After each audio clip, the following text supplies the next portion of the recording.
शहर में जो जल व्यवस्था है, जल जो आ रहा है, शहर में जो पानी आ रहा है, वो काफी गंदा आ रहा है।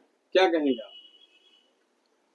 पिछले एक माह से शहर में नलों में गंदा पानी आ रहा है। जनप्रतिनिधि और अधिकारियों की दूरदृष्टि नहीं होने से वही नर्मदा का पानी इंदौर में आ रहा है, जो आज तक इतने वर्ष में कभी शिकायत नहीं कि मेला पानी आ रहा है।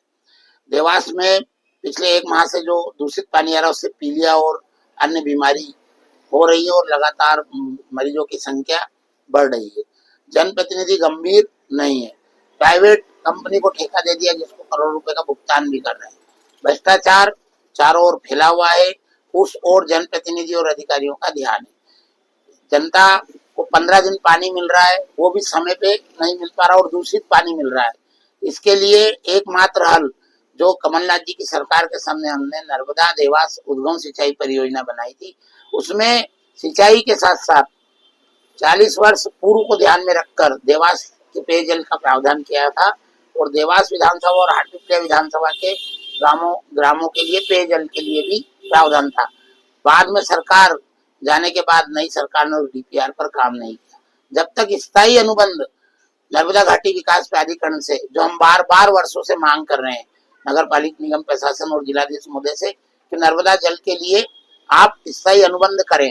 अभी भी समय है कि नर्मदा सिप्रा लिंक योजना में हम नर्मदा घाटी से विभाग से चर्चा करके जिला प्रशासन और नगर निगम प्रशासन और देवास के सुस्त जनप्रतिनिधि जो जनता के प्रति गंभीर नहीं है, वो अभी भी समय रहते अगर अपनी जागरूकता दिखाए और देवास की जनता को की तकलीफ को दूर करने का प्रयास करें तो नर्मदा सिप्रा लिंक योजना में पानी का प्रावधान नर्मदा घाटी विकास प्राधिकरण से कराए, वही स्थायी हल है। क्योंकि अभी हम राजा नल और वो सब जगह जगह से हम पानी की व्यवस्था करते हैं, इसलिए हमको 30 दिन पानी भी नहीं मिल पा रहा है। और जो वर्तमान में जो दूषित जल की समस्या ये हमेशा होती है, ये भी होना चाहिए क्योंकि प्राइवेट जो टेंडर जिस कंपनी को दिया वो भी उसको ट्रीटमेंट प्लांट में सही तरीके से साफ करने में रुचि नहीं दिखा रहे हैं।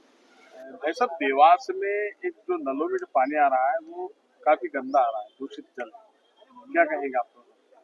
निश्चित तौर पर आज के 3-4 दिन पहले थोड़ी सी व्यवस्था गंदे पानी की बनी थी।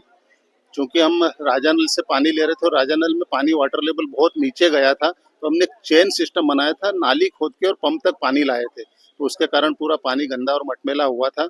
उसको लेकर तत्काल मैंने अधिकारियों को सख्त निर्देश दिए थे और आज मैंने जल प्रदाय के अधिकारियों की समीक्षा बैठक भी करी है। और उसके अंदर हमने निर्णय करा है कि जब तक पानी का डैम नहीं भरता हम राजा नल से पानी नहीं लेंगे, क्योंकि बहुत ज़्यादा डैम में नीचे होने के कारण गंदा आ रहा था। और शिप्रा पे माँ नर्मदा का भरपूर पानी है, वहाँ से मैंने पानी लेने का बोला है कि जो राजा नल से जिस टंकी को भर रहे थे उसको भी हम अब नर्मदा के पानी से भरेंगे। और समीक्षा बैठक में सख्त निर्देश दिए हैं कि वाटर ट्रीटमेंट प्लांट की पूरी मॉनिटरिंग हो, एलम ब्लीचिंग का पूरा उपयोग हो, जितना तय मात्रा में डलना चाहिए उतना डले और साफ शुद्ध पेयजल देवास को वितरण हो। इसके साथ ही आपने भी देखा होगा कि टाइमिंग भी हमारा गड़बड़ाया था। तो टाइमिंग गड़बड़ाने का मूल मुद्दा है विद्युत सप्लाई। लगातार विद्युत की कटौती, विद्युत का फॉल्ट होना, जिसके कारण टंकियां नहीं भरती थी और पानी का भी हमारा सुबह का शाम, शाम का सुबह और एक दिन का अगले दिन इतना तक भी डिस्टर्ब हुआ था।